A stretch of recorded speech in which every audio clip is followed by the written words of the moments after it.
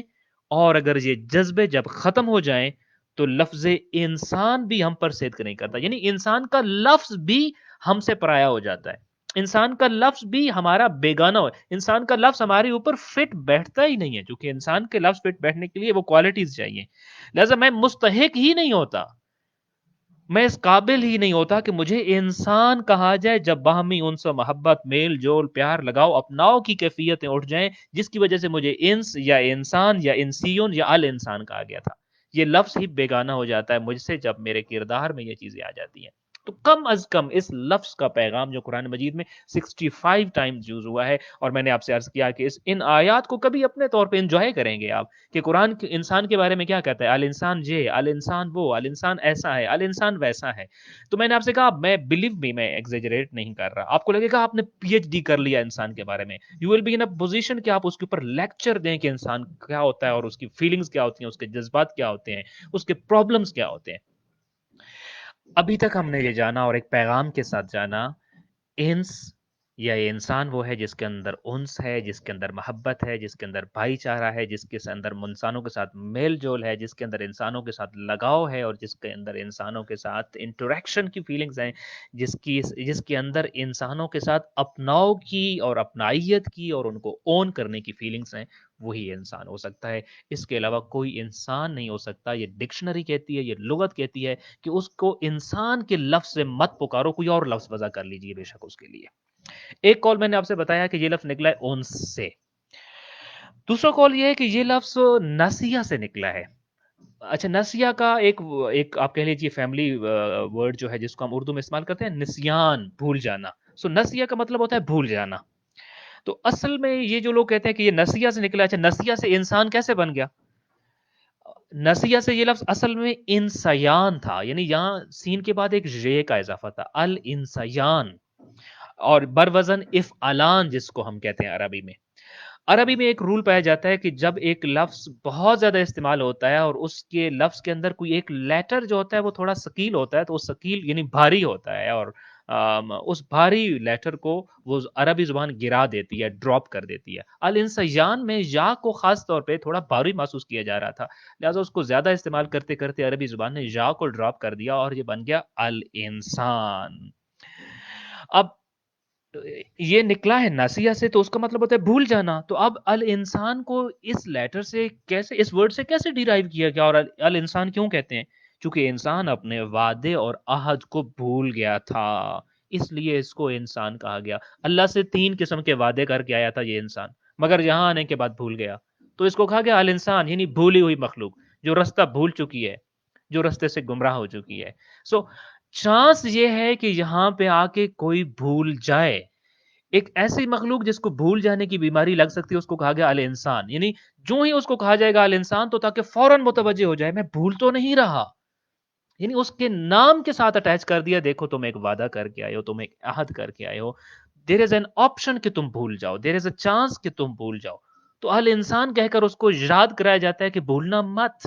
نہ بھولنے دینا، چونکہ تمہارے اندر نسیان کی کوالٹی، بھولنے کی کوالٹی پائی جاتی ہے۔ یہاں again there is a very beautiful message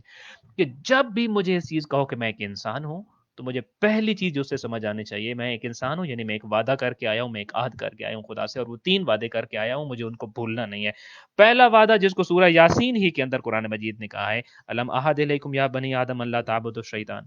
کیا میرے ساتھ وعدہ نہیں تھا تمہارا کہ تم شیطان کی بندگی نہیں کرو گے اور شیطان کے پیچھے نہیں جاؤ گے؟ اور کیوں نہیں جاؤ گے؟ انہ لکم عدو مبین، چونکہ تمہارا دشمن ہے۔ میرا چونکہ موضوع نہیں ہے مگر ایسا آیا کو بڑا آسانی سے سمجھا جا سکتا ہے کہ میرے دشمن کے بارے میں جو مجھے آگاہ کرے تو اس کو یہ کہنا ہی نہیں پڑتا کہ اس دشمن سے بچو، وہ صرف اتنا آگاہ کرتا ہے دیکھو فلاں شخص تمہارے ساتھ فلاں معاملے میں دشمنی کر رہا ہے، اور میں جب یہ سمجھ جاتا ہوں وہ دشمنی کر رہا ہے تو میں اس سے بچنے کی خود بخود کوشش کرتا ہوں۔ قرآن نے دونوں باتیں کی، پہلے بتایا وہ دشمنی کرتا ہے، پلس یہ کہا کہ اس عہد کو پورا کرو، وہ تمہارا کھلم کھلا دشمن ہے، اس سے اپنے آپ کو بچاؤ۔ سو پہلا وعدہ ہم یہ کر کے آئے تھے، ہم شیطان سے اپنے آپ کو آزاد رکھیں گے اور ہم ایک آزاد کینڈیڈیٹ کے طور پہ زندگی گزاریں گے، مگر جیسے کل شب قدر کو بھی میں نے عرض کیا، شیطان نے ہمیں کڈنیپ کرنے کا چیلنج دیا تھا قرآن مجید اللہ تعالیٰ کی بارگاہ میں اور اس کے دربار میں۔ اب بات یہ ہے کہ ہم شیطان کے چیلنج پہ پورا اترتے ہیں اور وہ ہمیں کڈنیپ کر لیتا ہے اور اغوا کر لیتا ہے، یا اللہ کے اس آیا کی جو ہمیں وعدہ کیا گیا ہے کہ علم احد علیکم یا بنی آدم اللہ تعبدوا الشیطان، شیطان کے پیچھے مت جانا، اس کو پورا کرتے ہیں۔ آپشن از آرز۔ دوسرا ایک وعدہ الستو بربکم، قرآن نے وہاں ہم سے پوچھا کہ کیا میں تمہارا، اللہ نے ہم سے پوچھا تھا کیا میں تمہارا رب نہیں ہوں، تو ہم سب نے کہا تھا بلا، تو کیوں نہیں؟ تو یہاں آ کر اس چیز کے ساتھ زندہ رہنا، میرا رب میرا پالنے والا، میرے معاملات کو چلانے والا، میری زندگی کی باغ ڈور جس کے پاس ہے، میرے حوالے سے جتنے اختیارات جس کے پاس ہیں وہ میرے رب کے پاس ہیں، مخلوق میں سے کسی کے پاس نہیں ہے۔ سو رب کے سامنے جھکنا، یہ وعدہ دوسرا میں کر کے آیا ہوں۔ اور تیسرا میں حامل امانت الہی بن کے آیا تھا کہ اللہ تعالیٰ قرآن مجید میں کہتا ہے کہ جب میں نے امانت کو دینا چاہا تو ہر چیز نے انکار کیا مگر انسان نے لے لی۔ انہ کان ظلوما کفورا، ظلوما جہولا، انسان اس امانت کو اٹھاتے ہوئے اٹھا کے لے تو آیا لیکن خدا نخواستہ جہالت اور ظلم کر سکتے ہیں اپنے اوپر، لہٰذا الانسان مجھے جب کہا جاتا ہے تو مجھے متوجہ کیا جاتا ہے دیکھو اپنے آپ کے ساتھ جہالت کا رویہ نہ رکھنا اور اپنے اوپر ظلم مت کرنا، اس کی تشریح انشاءاللہ تعالیٰ پھر کبھی اس کے بار محل مقام پر۔ سو الانسان کا دوسرا معنی یہ ہے کہ جب مجھے اور آپ کو انسان کہا جاتا ہے تو ساتھ میں فوراً ایک الارمنگ کنڈیشن بتا دی جاتی ہے کہ دیکھو انسان ہو تم، یعنی تمہارے اندر نسیان اور بھولنے کی کیفیت آ سکتی ہے، پروردگار کے کلام کو، پروردگار کے وعدے اور عہد کو مت بھولنے دینا۔ سو یہ پہلا لفظ اور اس کی خوبصورت سے پیغام۔ اب الانسان جب بھی قرآن مجید میں آئے، جب بھی مجھے اور آپ کو محسوس ہو کہ میں تو انسان ہوں، یاد رکھیے جب تک کوئی انسان نہ بنے تب تک وہ مسلمان نہیں بن سکتا، اور جب تک کوئی مسلمان نہ بنے تب تک کوئی مومن نہیں بن سکتا، اور کامیابی صرف اور صرف مومنین کے لیے اور کسی کے لیے نہیں ہے۔ سو انسان پہلا درجہ ہے جس پہ آپ نے جانا ہے۔ انسان سے نیچے جو ہے تو ان کے بارے میں قرآن مجید نے کہا ہے ہم کل انعام، وہ چوپائے ہوتے ہیں، وہ درندے ہوتے ہیں، وہ اینیملز ہوتے ہیں۔ اگر ہم انسان نہیں ہیں یعنی ہمارے اندر انس و محبت نہیں اور ہم پروردگار کا وعدہ بھی بھولے بیٹھے ہیں تو پھر ہم درندے ہیں، خدا نہ خواستہ پھر ہم چارپائے ہیں، پھر ہم اینیملز ہیں، بل ہم ازل، شاید ان سے بھی گئی گزری مخلوق ہیں اور ان سے بھی برا مقام ہے ہمارا۔ پھر پہلا ورڈ جو ہم نے آج سیکھا۔ دوسرا ورڈ جو آج کے دن انشاءاللہ تعالی ہم سیکھنے جا رہے ہیں وہ ہے عقل۔ عقل جو ہے یہ عقل سے نکلا ہے، اس کا یہی روٹ لیٹر جو آپ کے سامنے اس وقت نظر آ رہے ہیں۔ عقل کا معنی ہوتا ہے کسی چیز کو چبا کر کھانا، یعنی عقل کھانا کا معنی ہوتا ہے، البتہ ہر کھانے والی چیز نہیں بلکہ وہ چیز جس کو کھانے کے لیے ہمیں اب پیسنا پڑے دانتوں میں، چبانا پڑے، لہذا جس چیز کو کھایا جائے اسے کہتے ہیں معقول، یعنی کھائی گئی چیز۔ اب جو چیز بغیر چبائے کھائی جاتی ہو، پی جاتی ہو یا پوری اندر نگلی جاتی ہو تو وہ معقول نہیں ہوتی، اور اس کے حوالے سے لفظ عقل بھی استعمال نہیں ہوگا۔ قرآن مجید میں کھانے کی فیملی کے بہت سارے الفاظ استعمال ہوئے ہیں، عقل کی فیملی کے بہت سارے الفاظ استعمال ہوئے ہیں، ان میں سے ایک لفظ عاقل ہے یعنی کھانے والا، معقول یعنی جو چیز کھائی گئی ہو، اوکولن ایک لفظ قرآن مجید میں استعمال ہوا ہے، اس سے مراد ہوتا ہے کھانے کی حالت، یعنی the condition in which this action is taking place، کھانے کا عمل کس حالت میں ہو رہا ہوتا ہے، کھانے کی حالت یا کھانے کا عمل یا کھانے کی وجہ جو ہوتی ہے اس کو اوکولا کہا جاتا ہے۔ اور قرآن مجید میں ایک اور چیز لفظ استعمال ہوا اکالون، یہ مبالغہ کا صیغہ ہے، بہت زیادہ کھانے والے، زیادہ کھانے والے۔ البتہ اس کو پھر میں جیسے بعد میں عرض کروں گا کہ عقل ابتدائی طور پہ تو اس چیز کے لیے تھا کہ جو چیز چبا کر کھائی جاتی ہو، لیکن بعد میں اس نے ٹریول کیا اس میننگ نے اور ایک اور طرف چلا گیا جس کو انشاءاللہ ہم تھوڑی دیر میں ڈسکس کرتے ہیں۔ تو اب قالون میں صرف کھانا کھانے والے ہی نہیں، وہ چیزیں کھانے والے بھی آئیں گے جس کی طرف ابھی ہم انشاءاللہ تعالی اشارہ کریں گے۔ سورہ الحجرات میں ایک لفظ استعمال ہوا ہے جو ہمیں بہت زیادہ متوجہ کرتا ہے، جب بھی ہم عقل پڑھیں تو وہ لفظ ہمارے ذہن میں آتا ہے کہ ایحب احدکم ان یاکل لحم اخیہ میتا، کیا تم میں سے کوئی یہ پسند کرتا ہے ان یاکل کہ وہ کھائے لحم اخیہ میتن، اپنے بھائی مردہ بھائی کا گوشت، جو کہ غیبت کے حوالے سے ایک پکچرائز کیا گیا ہے سین کو. سو وہاں یاکولا کا لفظ استعمال ہوا ہے، یعنی کھانا. اسی طریقے سے سورہ فیل میں ایک لفظ استعمال ہوا ہے اور وہاں پہ کہا گیا کاسف معقول، ان ہاتھی والوں کو ایسے بنا دیا جیسے اسف ہوتا ہے بھوسا، جانور جب بھوسا کھا لیتے ہیں. معقول یعنی جیسے ابھی میں نے آپ سے کہا عقل کی فیملی سے کھایا گیا، چبایا گیا، ٹکڑے ٹکڑے کیا گیا. تو کاسب معقول یعنی کھایا ہوا بھوسا. اچھا، اب چونکہ کھانے کے لیے ہمیں زیادہ تر مال کی ضرورت ہوتی ہے، سب سے زیادہ مال ہی کی ضرورت ہوتی ہے کھانے کے لیے، کیونکہ جب تک مال نہیں ہے، مال و دولت نہیں ہے، تب تک کھانے کی چیزیں نہیں آئیں گی. جب کھانے کی چیزیں آئیں گی نہیں تو کھائی کیسے جائیں گی؟ سو چونکہ کھانے کے عمل کے پیچھے ایک سب سے بیس میں ایک جو چیز پڑی ہوئی ہے وہ مال و دولت ہے. جب تک مال و دولت نہیں ہے کھایا نہیں جاتا. تو اسی لیے العقل ایک لفظ عربی زبان میں موجود ہے جس کا معنی ہوتا ہے مال خرچ کرنا، پیسہ خرچ کرنا. میں نے جیسے بھی کہا نا، اس لفظ نے ٹریول کیا، اس کا ٹریول ہسٹری کیا، کھانے کے لیے یہ لفظ آتا تھا، مگر کھانے سے پہلے چونکہ مال کی ضرورت ہوتی تھی تو لہٰذا اس لفظ نے ٹریول کرتے ہوئے دوسرا معنی پکڑا، اور وہ ہوتا ہے مال خرچ کرنا، صرف کرنا، ٹو اسپینڈ منی. جیسا کہ قرآن مجید میں آتا ہے وَلَا تَأْكُلُوا أَمْوَالَكُمْ